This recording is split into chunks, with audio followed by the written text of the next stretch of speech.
I kind of did want to hit on, and I'm taking time hacks on the points, so like I'll upload the whole thing, but Yeah. it's easy to chop up.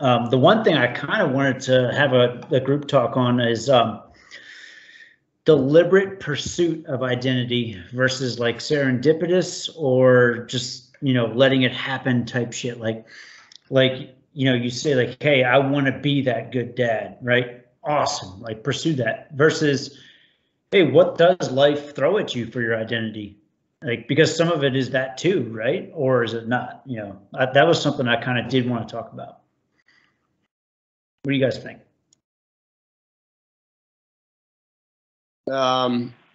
When you guys were talking about people transitioning out and some people still really holding on to that identity they had while they were in service, I think some of that might be part of that serendipitous identity, just kind of something that happens while being in the career field, kind of getting, I guess, indoctrinated into the culture and in the way that really I guess you could say how social aspects that the military brings, and that could be something that happens to you that you don't really realize.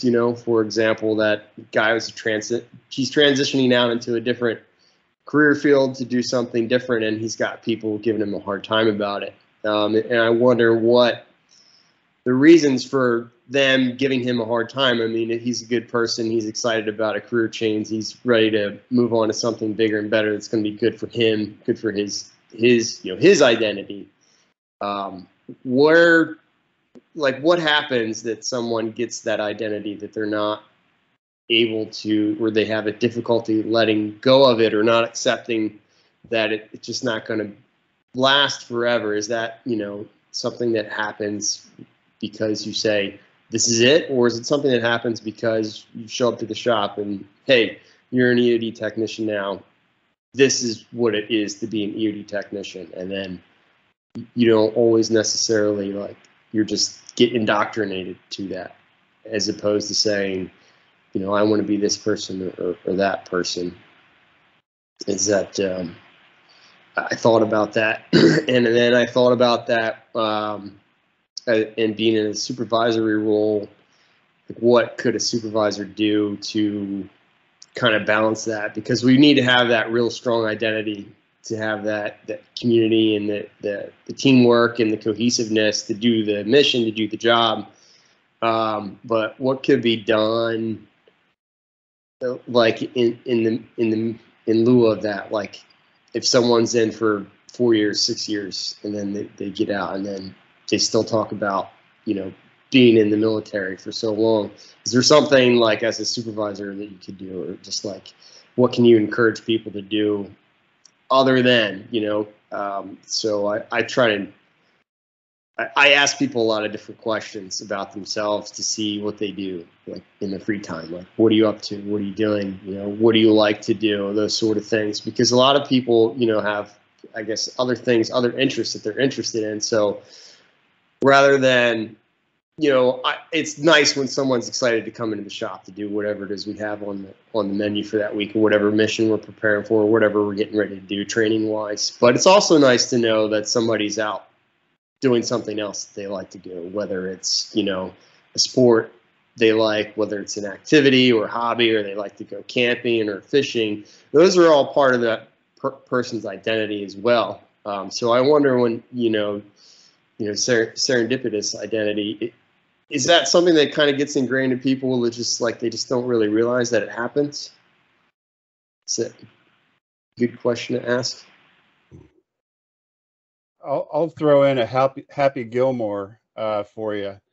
You got somebody who identifies as a great hockey player, but kind of sucked at it and had anger control issues, right? So he got into a competition that allowed him to use the strengths that were weaknesses with the other identity. So, but he held on to that identity throughout most of the classic, and he was smoking people. But he was not a golfer. He was not wearing the jacket. He was not pinkies up at the clubhouse and stuff like that with that identity. He didn't fit, but he excelled in it. So what was it about Happy Gilmore's identity that was important? taking care of grandma, saving the day, you know, being a good pal, you know. Yeah, he had a lot of things going on that made him an improper fit for this new role. But the things that that at the core of him as an identity of that person who he was carried him throughout that next level, and that identity became a new shaped one. He no longer needed to go back to hockey or golf or whatever. He just became this super happy family man who took care of grandma and had the happy place and stuff. You know what I'm saying? So I mean, it's like that's kind of easier said than done. But trying to force somebody, a unique individual, into a mold that doesn't quite suit them, look for the positive things about them that do.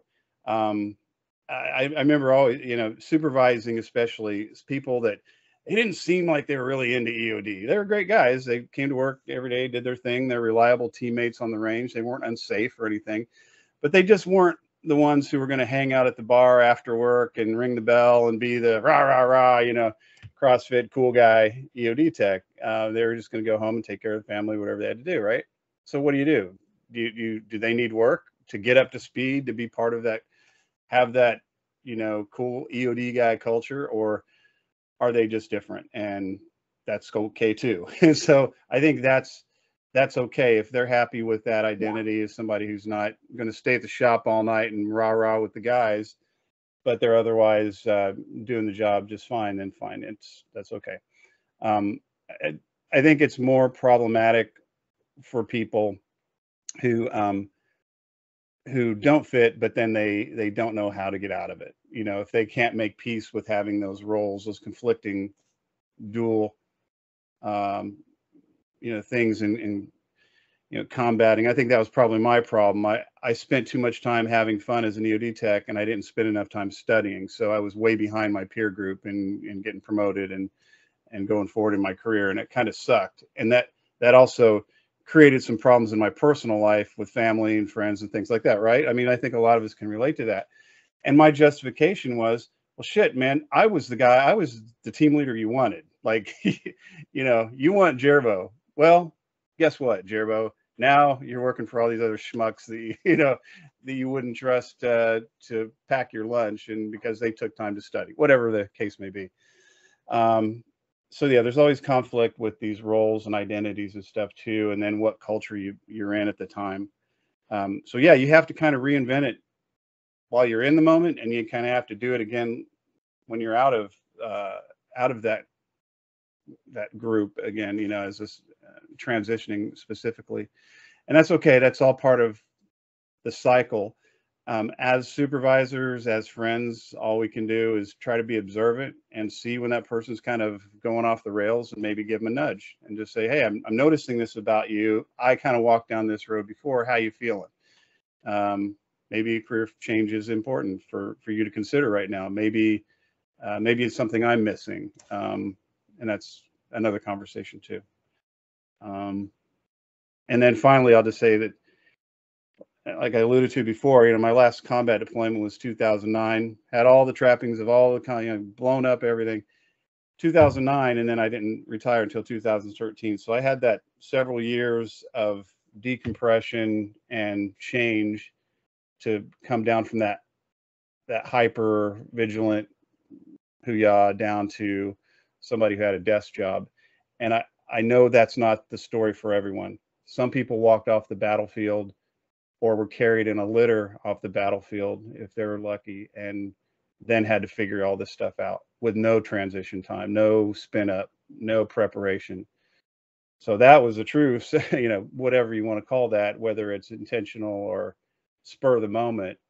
And I know there's helping mechanisms in place for those who were not planning that day, but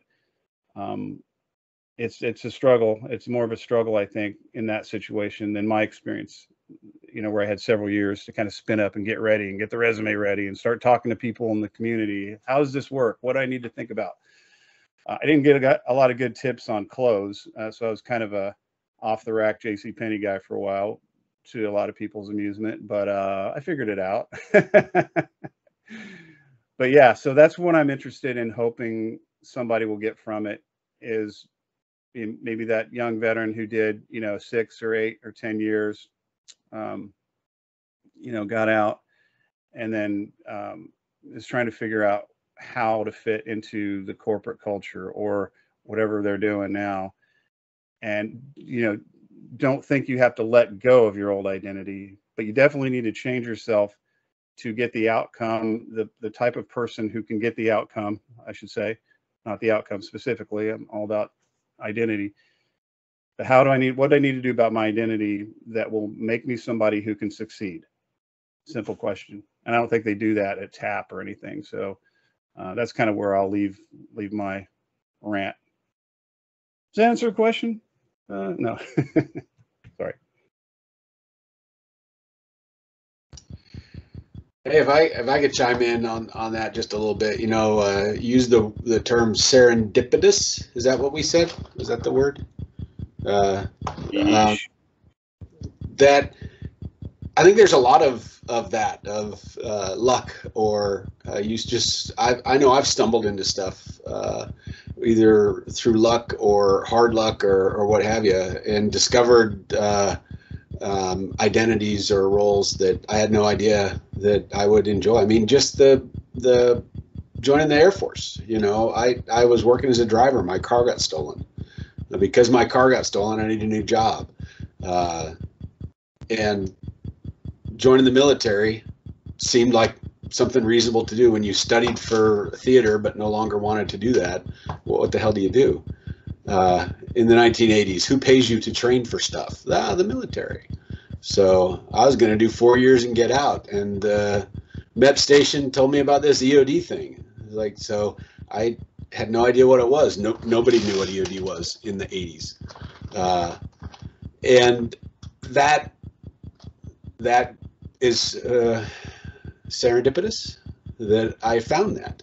And yeah, you're right.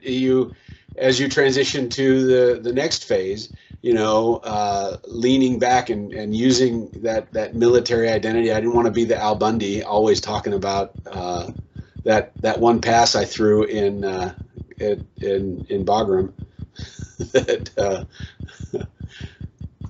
that was so successful. But holding on to that. I didn't even have feet back then. Up there, both ways. Yeah. But in my current job, that again, it was serendipitous, which we could go into another, I could go on and on about this thing, but, I've got, in the team of 5, there's another Air Force veteran, and then our headquarters has a Navy captain, retired Navy captain, and that it's been very interesting because he leans on me like he would his senior chief. He would have, and in fact, every now and again he'll call me senior when he is looking for that kind of advice that a senior NCO would have given him, and so it's fortuitous that we both have that background and recognize when it's appropriate to engage that that kind of identity. And then the veteran that I work with, he was a former door gunner for the PJs, and he has his helmets in his office. And during a teleconference that we were having, this is I think he put his helmet on. And so I used to have a helmet in my office, an old helicopter helmet that I took from Stuttgart. He put his on. And then the boss back at headquarters, he was like, hang on a second. And he went and got his helmet. So we had all these dudes in helmets on this call. And then the non-veterans were kind of looking. And one person went and got a ball cap and put on. I just thought that was pretty funny. Yeah. Yeah, very good. Anyway, totally off topic, and there you go. There you go.